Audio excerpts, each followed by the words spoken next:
माता पिता को जब बच्चों को समय देना था नहीं दिया उन्होंने, है ना। वो व्यस्त थे, लेकिन जब वो व्यस्त थे आज बच्चे व्यस्त हैं।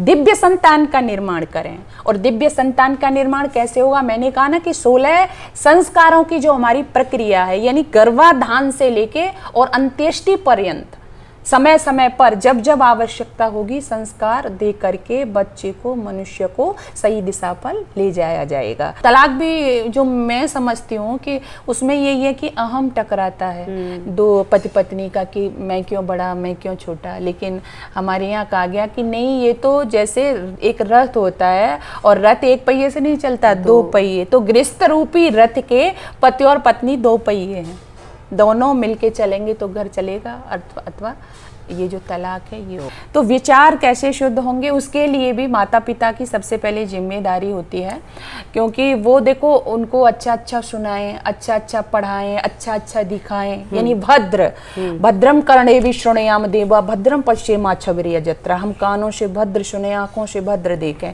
तो अच्छा, तो अवश्य ही उनके विचार भी अच्छे होंगे। रोटी कपड़ा मकान जो भी है हमारे पास में, यदि हमारी विचारधारा सही है, यदि हमारे संस्कार सही हैं, तो हम क्या है इनको मिल बांट करके इनका उपभोग कर लेंगे। लेकिन प्रमुख समस्या क्या है कि आज की जो युवा पीढ़ी है वो दिशा भ्रमित है, उसका वैचारिक प्रदूषण हो रहा है। समाज में बदलाव लाने के लिए हमें छोटे छोटे बदलाव करने की आवश्यकता है। वो बदलाव अगर घर से ही शुरू हो जाए तो उससे बेहतर कुछ हो ही नहीं सकता। सबसे पहले स्वयं को बदलिए और उसके बाद निकल पड़िए समाज को बदलने के लिए, क्योंकि समाज सबसे पहले ये देखता है कि जो बातें आप कर रहे हैं क्या उसको आप अमल में भी ला रहे हैं। आज मैं आपको एक ऐसे व्यक्तित्व से मिलवाऊंगी जिन्होंने बहुत बचपन से ही सबसे पहले खुद को बदला और उसके बाद निकल पड़ी एक मुहिम में इस समाज को बदलने के लिए। आज मेरे साथ हैं डॉक्टर अर्चना प्रिया आर्या जी, संस्कृत डिपार्टमेंट की हेड भी हैं और साथ में वो प्रोफेसर भी हैं और मेरठ से हैं। मैं आपको ये बताना चाहूँगी कि ये एक जागृति कर रही हैं, जन जागृति, और उस मिशन में ये बचपन से ही लगी हुई हैं। तो चलिए इनसे बहुत सारे सवाल आज पूछ लेते हैं। आपका बहुत बहुत स्वागत है। नमस्ते। धन्यवाद। डॉक्टर अर्चना, मैंने ऐसा सुना है कि आप लोगों को जागरूक बनाने के लिए आप जागृति मिशन के ज़रिए काम कर रही हैं। मुझे आपने ये भी बताया था कि आप बहुत बचपन से इस कार्य में लग चुकी हैं। 10 वर्ष की आयु जो है वो अपने आप को संभालने के लिए ही बहुत बड़ी आयु होती है। मतलब हमें यही नहीं पता होता कि हमें उठना बैठना कैसे है, लोगों से मिलना और बात करना कैसे है। आप 10 वर्ष की आयु से जन जागरण का कार्य कर रही हैं। ये आपके अंदर ये चेतना जगाई किसने? ये चेतना हमारे, मैं गाँव से हूँ, आपको बता दूँ तो गांव में मैं आर्य समाज से संबंधित हूँ। तो आर्य समाज का एक कार्यक्रम हुआ था 1996 में जी, जब मैं 10 वर्ष की थी। तो मैंने वहाँ पे देखा कि लोग आए थे, विद्वान विदुषियाँ बहुत आए थे। तो मैंने कहा कि पिताजी से कि मुझे भी इस तरह से, जैसे उन्होंने प्रवचन किया, उपदेश किया समाज सुधार के लिए, तो मैंने कहा मुझे भी ऐसे ही करना है, मुझे भी ऐसा ही बनना है। तो बस तभी से मैंने ये शुरू कर दिया था। पिताजी ने मुझे, मैंने जैसे कहा सारा उपलब्ध कराते गए और बस मैंने फिर ये कार्य शुरू कर दिया। अपने पिताजी से प्रेरणा ले करके मैं गांव-गांव, शहर में, जैसे भी मैं छोटी थी बस करती चली गई, उपदेश दे करके। शुरू में मैं कुछ भजन भी गाती थी। अच्छा। और मेरी, आपको एक बात और, मेरी बहन भी थी मेरे साथ में। अच्छा। मैं 10 वर्ष की थी और वो 7 वर्ष की थी। तो शुरू में हम दोनों ही मिलके और इस तरह से समाज सुधार का कार्य किया करते थे। अच्छा, एक बात बताइए, 10 वर्ष के बच्चे को तो खुद के सुधार की बहुत ज़्यादा आवश्यकता होती है। तो आपने जब ये बाहर समाज सुधार के लिए आपने कार्य करना शुरू किया तो लोग आपकी बात से कन्विंस हो जाते थे या ये कहते होंगे अरे बेटा पहले तुम पढ़ लिख तो लो, उसके बाद इस कार्य में आगे बढ़ना? नहीं, बिल्कुल हो जाते थे। और मुझे भी ये सारी चीज़ें एक तरफ से कहूँ तो मुझे पारिवारिक रूप में मिला, विरासत रूप जिसको कहते हैं। मेरा पारिवारिक वातावरण इस तरह का रहा। मेरे दादा दादी जो थे, जैसे हैदराबाद निजाम के खिलाफ जो आंदोलन हुआ, अच्छा, हिंदी रक्षा आंदोलन, गौरक्षा आंदोलन, तो इस सब में उन्होंने भाग लिया था। तो और आर्य समाजी पहले से ही थे। मेरा परिवार, मैं चौथी पीढ़ी हूँ अच्छा। तो तब से मुझे एक वातावरण वो सारा मिला पीछे का। फिर मैं उसमें आई, जैसे आपने कहा कि 10 वर्ष की उम्र में लोग कहते थे, तो नहीं, ऐसा कुछ नहीं था, बल्कि सब लोग यही कहते थे कि देखो इतनी छोटी है और ये सब इतना अच्छा बताती हैं, कहती हैं, इतना अच्छा भजन सुनाती हैं। जैसे कन्या भ्रूण हत्या और दहेज सिस्टम, दहेज प्रथा जो थी, मद्यपान, इस पर मैं बोलती थी, लोगों को जागरूक करती थी, तो लोग पसंद करते थे और कुछ सोचते भी थे, मतलब कहते थे कि इतनी छोटी बच्ची ये कह रही है तो हमें कुछ समझना चाहिए। तो ऐसा नहीं हुआ, लोगों ने भरपूर प्यार दिया और मेरी बात को सुना भी उन्होंने। क्या बात है। चूंकि आपको ये चीज़ें विरासत में मिली हैं, तो मुझे लगता है कि आप बिल्कुल सही व्यक्ति होंगे जिनसे मैं ये सवाल पूछ सकूं। दरअसल में आर्य समाज जो है, मैं जानना चाहती हूँ वो किस प्रिंसिपल पर काम करता है, उसके पीछे उसका उद्देश्य क्या है और वो किस प्रिंसिपल पर कार्य करता है, क्योंकि लोगों के अंदर ना अभी भी बहुत उनकी मानसिकता में समस्याएँ हैं।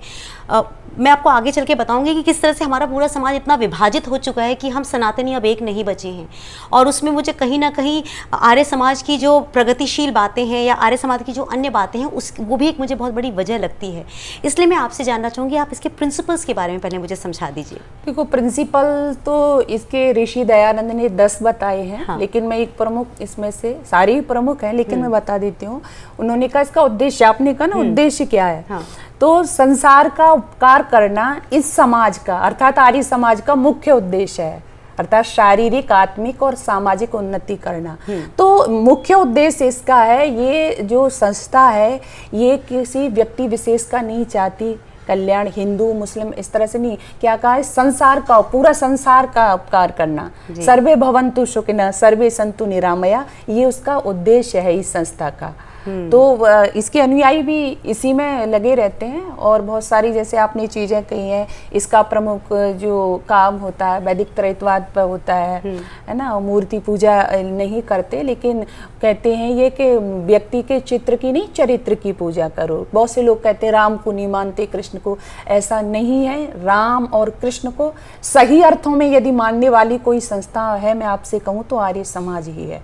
इसका आर्य समाज के जो व्यक्ति हैं या जो आर्य हैं, मैं कहूँ, उनका जो रहता है कि आजकल हो क्या रहा है समाज में, जैसे कि राम के नारे तो बहुत लगा रहे हैं, कृष्ण के नारे, लेकिन राम के आदर्शों को अपने जीवन में लाइए, उनका आचरण में अपने में लाइए। राम एक आदर्श राजा हैं, राम एक आदर्श पति हैं, राम एक आदर्श पुत्र हैं, राम एक आदर्श मित्र हैं। तो ये सारी भूमिकाएं हम अपने अंदर लाएं। तो आर्य समाज ये कहता है कि हम अपने महापुरुषों के चरित्र से सीखें, उसको अपने जीवन में धारण करें।